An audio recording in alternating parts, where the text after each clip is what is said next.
Imagine you are sitting in a room with a master chess player.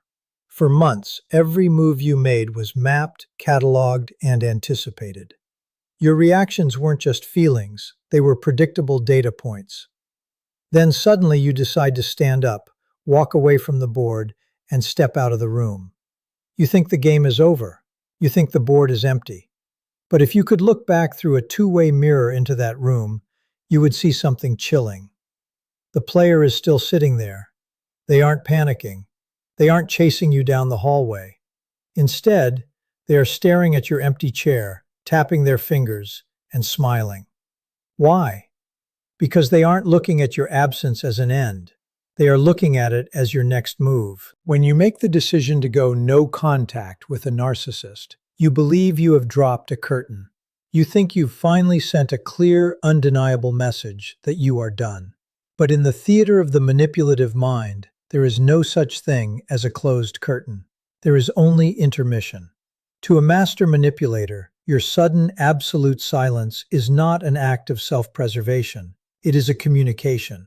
It is a loud, high-frequency broadcast that tells them exactly how much pain you are in, how much effort it is taking you to stay away, and precisely how long they have to wait before you break. Most people who go no contact fail. They fail not because they lack strength, but because they do not understand the psychological chessboard they are still standing on.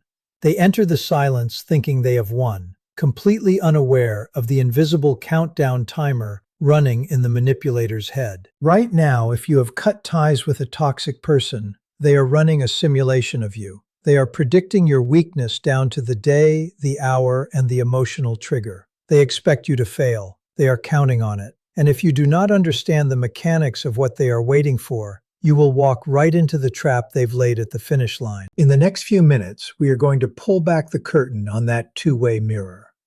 We are going to deconstruct the exact behavioral phases a narcissist goes through when you go silent. The hidden diagnostic tests they run on your resolve.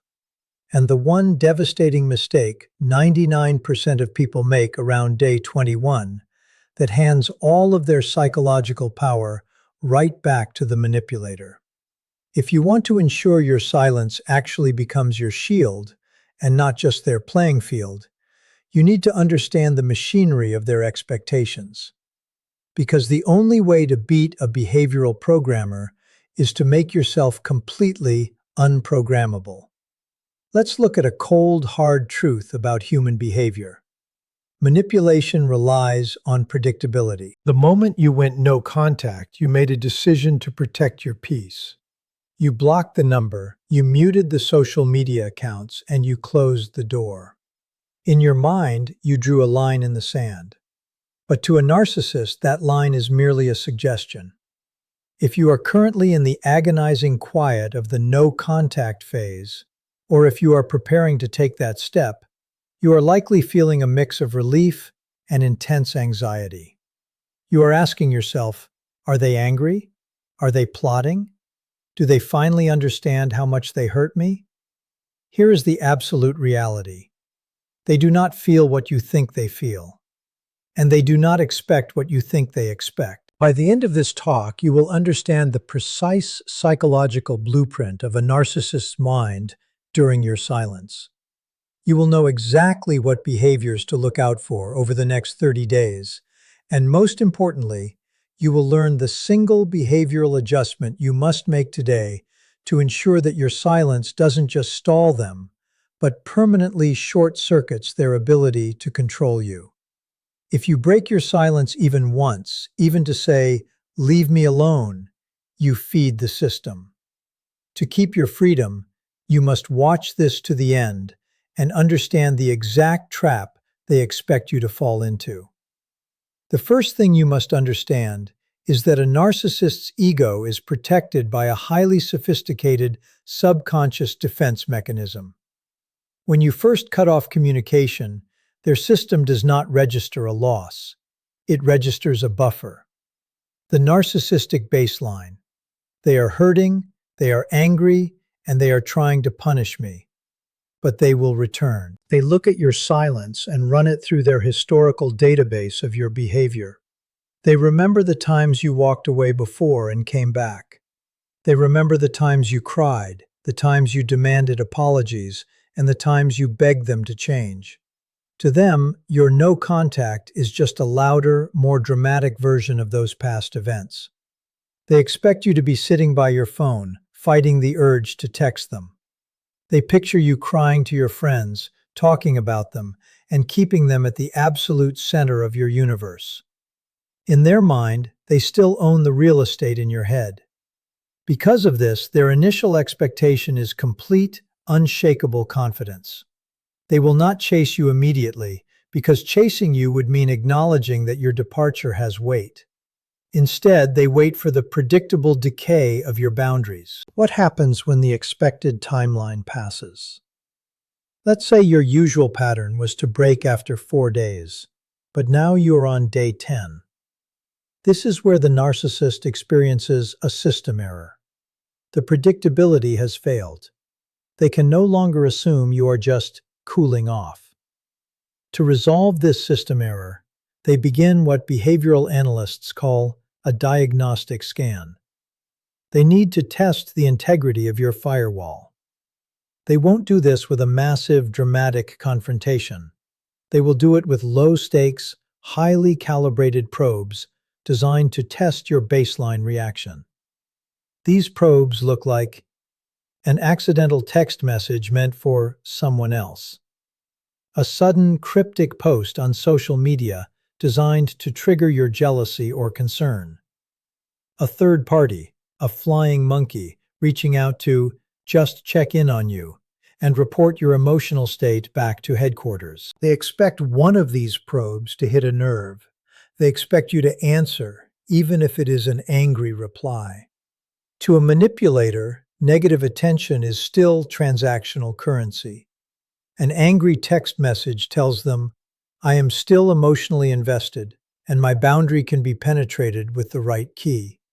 If you pass the diagnostic scan, if you remain completely silent, cold, and unresponsive, the narcissist enters a phase of acute narcissistic injury. The reality set in. They are no longer the author of this script. When they realize you might actually be gone, their priority instantly shifts from retrieval to damage control. They expect that you might try to expose them or tell your side of the story. To prevent this, they will preemptively hijack the narrative. They will begin telling friends, family, and mutual acquaintances that they were the ones who had to cut you off. They will frame you as unstable, toxic, or abusive. They expect this smear campaign to do two things: protect their social mask. They must remain the victim or the hero of every story. Bait you into breaking silence. They expect that your desire for justice and truth will override your commitment to no contact. They are waiting for you to scream, "That's not true," so they can point at you and say, "See, I told you they were crazy." The ultimate expectation of a narcissist when you go no contact is that you will eventually negotiate. They believe that every boundary has a price, and if they find the right lever, whether it's guilt, pity, anger, or nostalgia, you will pull it. The only way to dismantle this expectation is to make your silence absolute, permanent, and entirely devoid of emotional feedback. Do not defend your character. Do not explain your boundaries. Do not send a final closure letter. When you give a toxic person nothing, no anger, no grief, no acknowledgement, and no access, you take away the only thing they need to survive, your predictability. You leave them sitting in that empty room, staring at an empty chessboard, realizing too late that the game didn't just end. You walked out of the building. When you initiate no contact, your conscious mind registers the action as a terminal command. You have shut down the port, severed the connection, and stepped away from the terminal. However, within the highly specialized operating system of a manipulative profile, an external terminal command of this nature is a logical impossibility. Their cognitive architecture is built on a singular, unshakable premise. They are the primary programmer of the relationship. Consequently, your sudden drop to zero communication is not processed as an exit. It is processed as a signal. It is read not as a permanent departure, but as a tactical pause, a temporary buffering state, or a crude negotiation tactic designed to extract concessions. To understand this reaction, we must look at the mechanics of psychological projection and cognitive preservation. To a narcissist, every human interaction is transactional, governed entirely by power dynamics and leverage. When you go silent, their brain immediately categorizes your behavior using the only framework it understands. They do not think, "I have pushed them too far and they are protecting their mental health." Instead, their internal algorithm translates your silence into a strategic move. They believe you are attempting to punish them, to make them sweat, or to force them into a position where they must chase you to restore equilibrium. In their mind, your silence is a passive-aggressive bid for control, a game of chicken where the first person to send a text message loses. Because they view your absence as a high-stakes negotiation, they do not experience the panic of abandonment. They experience the cold calculation of a strategist waiting out an opponent. They assume you are currently sitting in a state of high emotional arousal, exerting massive amounts of cognitive energy to maintain this strike. They view your silence as a finite resource that is constantly decaying. They believe that with every passing hour, your resolve is draining, your anxiety is spiking, and your need for validation is reaching a critical threshold. They are not mourning the loss of the relationship. They are monitoring the countdown timer, waiting for the exact moment your emotional battery empties and you are forced to plug back in. During this initial phase of your silence, they will often exhibit a chilling level of passivity. This passive stance is entirely tactical. By not reacting, by not chasing, and by maintaining their own silence, they are attempting to call your bluff. They expect that the agonizing quiet will eventually destabilize you, causing you to second-guess your decision. They anticipate that the lack of feedback from them will trigger a desperation loop in your brain, ultimately driving you to reach out, even if only to demand why they haven't tried to contact you. This buffering expectation is why any response from you, no matter how hostile, clinical, or cold, is immediately categorized as a victory. If you break the silence after 3 weeks to send a message saying, "Never contact me again," their system does not register the rejection. It registers compliance. It confirms their initial hypothesis. Your silence was merely a temporary tactical pause, and they have successfully outlasted your leverage. By breaking, you have validated their predictive model. You have handed them the exact data they need to map your threshold of endurance, proving that your boundary is not a wall, but a clock that they simply have to wind up and watch run down. Every manipulator operates like a highly calibrated behavioral system, running on a predictive timeline built entirely from your historical compliance. When you go no contact, their internal algorithm does not anticipate an infinite stretch of silence. Instead, it calculates a specific, mathematically predictable interval of time during which they expect your resolve to decay and collapse. This interval is not a random guess. It is a calculated estimate derived from years of analyzing your vulnerabilities, your past behaviors, and your emotional baselines. Whether that threshold is 72 hours, 2 weeks, or 30 days, they have mapped your psychological half-life with disturbing precision, and they are fully prepared to wait out that clock. To understand why this timeline is so rigid in their minds, you must look at how they cataloged your past behaviors. Every time you had an argument and walked away, every time you threatened to leave, and every time you went quiet for a few days before returning, you were unknowingly feeding data into their predictive model. If your historical pattern shows that you usually reach out to apologize or seek closure after 3 days of silence, they will set their internal timer to 72 hours. During this period, They will make absolutely no effort to contact you, confident that the psychological pressure of the silence will do the work for them. They view your boundary not as a permanent structure, but as a temporary state of emotional arousal that will inevitably cool down and return to its baseline of compliance. This predictive timeline creates a state of tactical patience. While you are agonizing over the silence, struggling with cognitive dissonance, and fighting the urge to send a text, the manipulator is experiencing a sense of absolute certainty. They view your silence as a standard behavioral loop that is simply running its course. They expect that as the days tick toward their predicted deadline, your anxiety, self-doubt, and loneliness will begin to peak. They anticipate that the lack of external validation, combined with the sudden withdrawal of the intense emotional highs and lows of the relationship, will create a chemical deficit in your brain.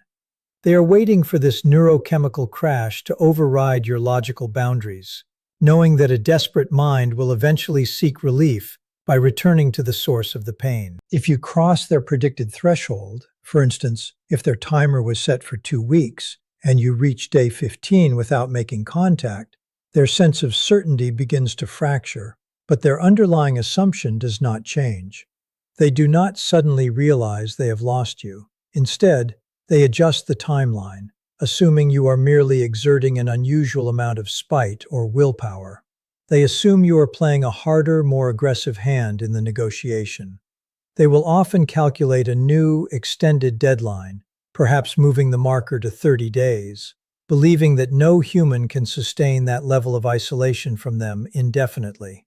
They rely on the belief that everyone has a breaking point, and that if they simply maintain their position and refuse to validate your departure, the sheer weight of time will eventually force you to bend, crack, and ultimately fold. When the calendar ticks past their predicted timeline and your silence remains unbroken, the manipulator's sense of absolute certainty experiences a severe system shock. This is the moment they realize their predictive model has failed. However, a highly manipulative profile cannot accept the reality of permanent loss or personal rejection, as doing so would compromise their fragile ego structure. Instead, they interpret this prolonged silence as a critical system error that must be diagnosed and resolved. They do not experience this phase as emotional grief or longing. They experience it as a technical malfunction in their machinery of control. To locate the exact point of failure in your communication barrier, they begin running highly calculated diagnostic tests designed to probe your boundaries and measure your remaining emotional reactivity. These diagnostic tests are never random. They are low-stakes, highly strategic maneuvers executed to see if a specific frequency of emotional bait can still penetrate your firewall. The manipulator wants to know if you are truly gone, or if you are simply holding your breath, waiting for a specific key to unlock your response. They will often start with soft bait, an accidental dial, a vague text message meant for someone else, or a casual question about an unpaid bill or a forgotten item left at their house. By keeping the initial probe seemingly mundane or accidental, they protect themselves from the vulnerability of rejection.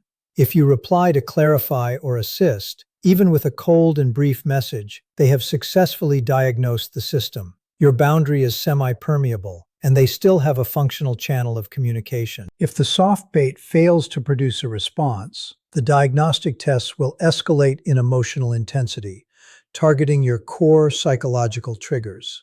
They may utilize flying monkeys, mutual friends, family members, or acquaintances whom they have subtly primed with a narrative of concern. These third parties will reach out to you under the guise of checking in, but their primary subconscious utility to the manipulator is to act as remote sensors, reporting back on your emotional state, your lifestyle changes, and whether you seem broken or resolved.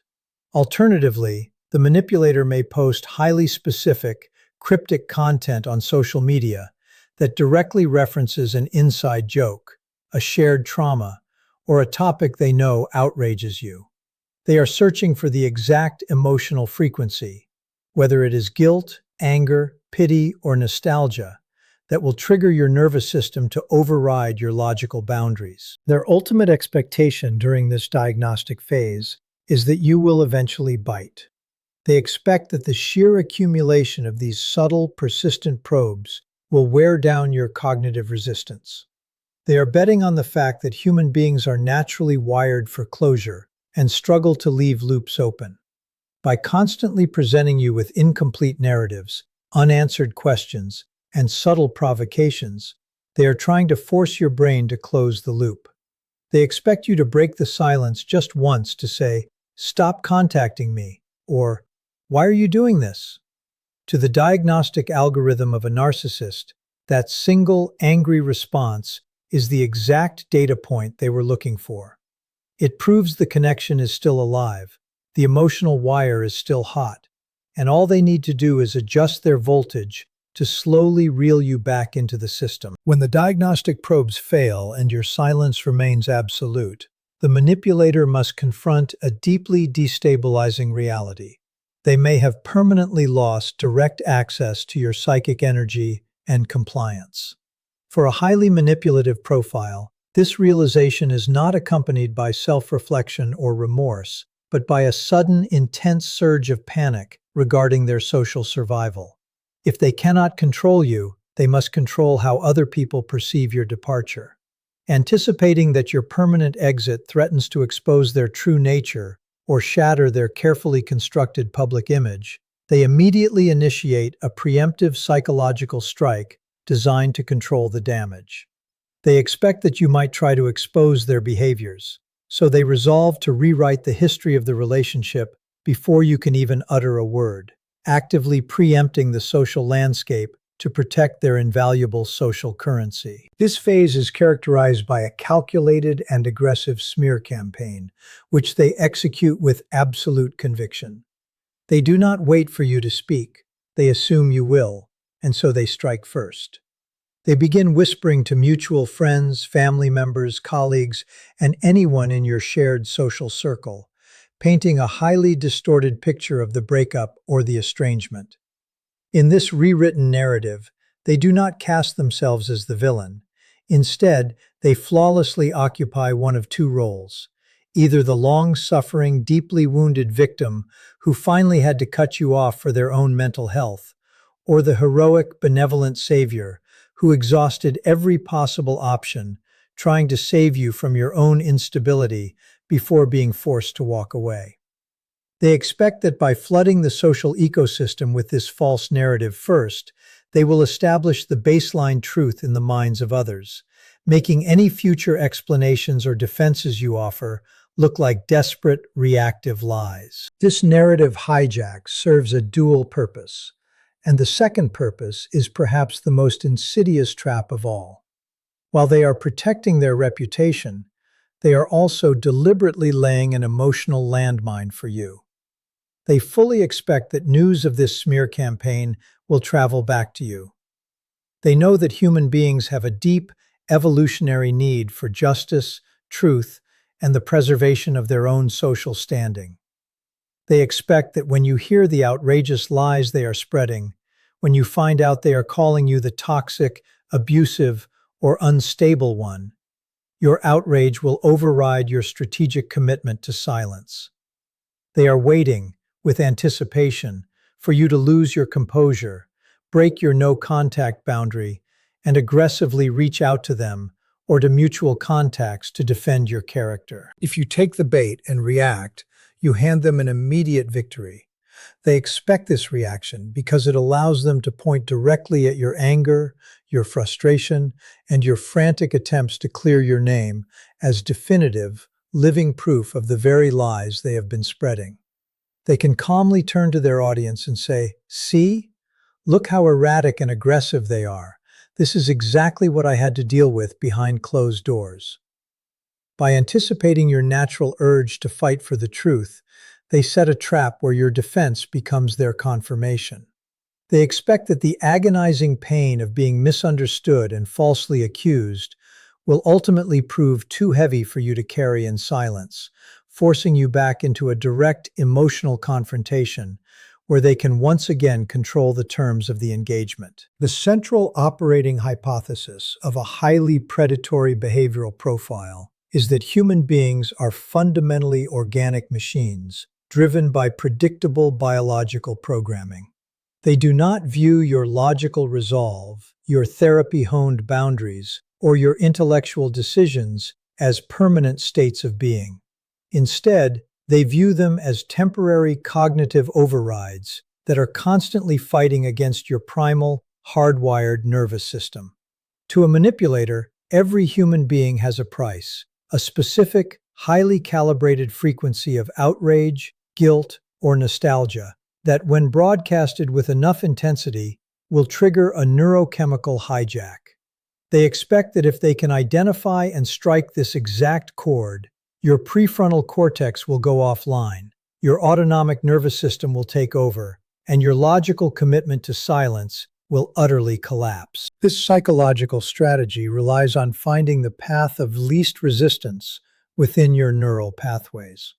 When you went no contact, you built a mental wall using your logical brain, but that wall is constantly burning massive amounts of cognitive energy to remain upright. The manipulator, conversely, is looking for the cracks in that wall, specifically the emotional wounds and attachment patterns that were formed long before you met them. They begin to systematically cycle through different emotional frequencies to find the one that resonates with your deepest vulnerabilities.